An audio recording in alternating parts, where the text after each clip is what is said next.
Hey everybody, it's Boston Blaisdale here. Hope you're doing well. Giving you a double whammy of Second Life University today. A series of short, bite-sized tutorials helping you to navigate the virtual world of Second Life. Continuing this set of quick videos to help you build your complete mesh avatar. In this video, I'm going to be showing you how to upgrade your system avatar to a female mesh body by the creator Legacy. There's a separate tutorial that I've done for the male mesh body by Legacy, so check that out if it's relevant for you. As always, when I walk through this, I'll be highlighting any of the common issues that you may encounter when setting up and how you can quickly resolve them. Let's get straight into it. Alright, so we're in one of the starter avatars here and we're going to teleport to the Legacy main store by using the search button on our Second Life viewer. This looks like a magnifying glass. Make sure that the places filter has been ticked so it includes any results for different locations in Second Life. And I'm just typing Legacy Mesh Body. This generates a list of locations using that search term, and the one that we need is just listed down here. And then I'm just clicking the teleport button and off we go. So here we are at the Legacy main store, and for the female bodies, there's a selection of 3 bodies to choose from. We've got the regular feminine version, a Perky version, and also a specially designed pregnancy body. For the feminine and Perky versions, I can show you these side by side wearing the same shape without any changes to the sliders. The Perky version was made specially for those seeking either a smaller or a more pert bust. We'll be coming on to shaping a little later, but the sliders will essentially react differently for each of these bodies. The thing that I love to promote in Second Life is diversity of choice and a wider respect that everybody can feel free and safe to choose whatever body makes them happy. Of course, demos are my best recommendation. Experiment with free demos before committing to a mesh body. You can use all of the functions that you get in the full purchase, and if you're happy with it, just click the buy button and confirm the amount of Lindens before receiving your new package. Alright, so I'm going to show you how to upgrade the system body with the Legacy feminine body, and we're starting by going to our inventory, toggling over to the Worn tab, which shows all of the items that our avatar is currently wearing. We want to remove as much of this as possible, so I'm right clicking the root of the folder and selecting Remove from Current Outfit. We're just left with a few items here which can't be removed. They can only be replaced, which is what we'll be doing soon. We've unpacked our Legacy object, and here we can see the full contents of the folder. I'm going to show you 2 different ways to set up your body. First, we'll be going over Bakes on Mesh. This tends to be the most popular way that people create their bodies. It means that we can stack lots of different layers on top of each other, including skins, add-ons, and tattoos, combining products from different creators, making a unique look. So let's add the 3 items here. They're named Body, Hands, and Feet. You'll see that the body has the current version number next to it. I'm just using my control button to individually select these, right clicking and then choosing Add, which adds them simultaneously.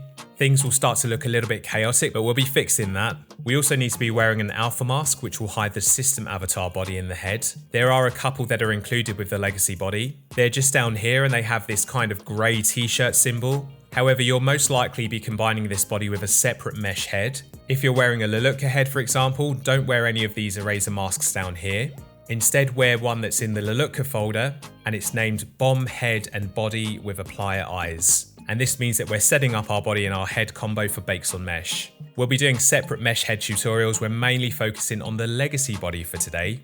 And back in the Legacy main folder, we're also adding the HUD. This stands for Heads Up Display. This is a user interface for controlling the body. Legacy have named this HUD Edit. There's actually 2 copies of this. The upscaled one is just a larger user interface on the screen, which is the one that I personally prefer. And what we can see at the moment is that our system body is colliding with the new Legacy body. So we've got one additional step to activate Bakes on Mesh. You can find that in the Style tab, which is this second button. And once that loads, just click on the 3 lines. It will open up this menu and then just click Apply Bomb. I've gone ahead with adding my Lelutka head. We haven't done anything with the shape yet, so it looks very strange. We will be correcting that soon, but continuing with our Bakes on Mesh setup, I'm adding a body skin by Not Found. You can buy lots of skins either in World or on the marketplace, and you can check out my How to Modify Your Avatar's Skin tutorial, which is on the Second Life channel, if you need a bit of a deeper dive into how to purchase and apply third-party skins. Let's have a quick recap of what we've done so far to get the body compatible with Bakes on Mesh. We removed our current outfit, we added the body from the Legacy folder, We added the bomb head and body alpha mask, which you'll need to wear if you're combining it with a bomb mesh head. We clicked the apply bomb button on the legacy HUD, and we added our third-party body skin. So this is the point where I'd reshape my avatar. To do that in the Second Life viewer, right-click your avatar and then click shape. The legacy body is pretty versatile. You can create lots of different shapes, from slim through to curvy. And as always, you can buy shapes on the marketplace that have been specifically made for the body and head. And just remember that the skin that you're wearing for the body and the head will also make a huge difference to how the shape looks. And now that I've worked on the body and head shape, I can go ahead with adding different bakes on mesh layers, such as body freckles and skin imperfections, tattoos and hair bases. And I've purchased these from different creators that are compatible with the legacy body. In my previous skins tutorial, I do cover how to purchase and apply these. Now, to add body shine to a bakes on mesh skin, you'll need to use the advanced material editor, which is in the main legacy folder. Once you've opened this, click on the empty tile and make this turn white. Then just click on the paint icon to open it up and select the one that looks like it has sparkles pouring out of it. Once that's been selected, just go to the glossiness slider, and here you can adjust the intensity of the shine. I have mentioned that sometimes this material editor can be a little bit glitchy. If ever you find that it deactivates bakes on mesh, just go back to the style tab like I showed you earlier and click on the apply bomb button again. And after that, everything seems to reboot and work again. So that is the bomb setup. However, if you want to use the skins which are included with the body, we can switch this over to an applier body setup.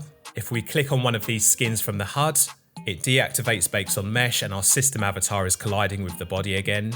So to change the configuration, we just need to remove the bomb alpha mask, and I'm swapping it to one which says bomb head and applier body. These skins in the HUD look really good if you don't want to purchase any body skins. The main limitation of this setup is that all of my third-party bomb layers, such as the skin imperfections and tattoos, they've all disappeared now. I'd need to swap them to applier layers. These aren't so widely available in terms of new releases. So my personal preference and recommendation is to use bakes on mesh. There's a lot more flexibility with stacking layers, and you can fix any neck blending issues quite easily. So I've switched back to my bakes on mesh config, using the correct alpha mask with not found body and face skin. I'm going to show you some of the other cool functions that you can use via the HUD. We have the ability to alpha out cuts of the body. You may need to use this if you see parts of the body clipping through the clothing.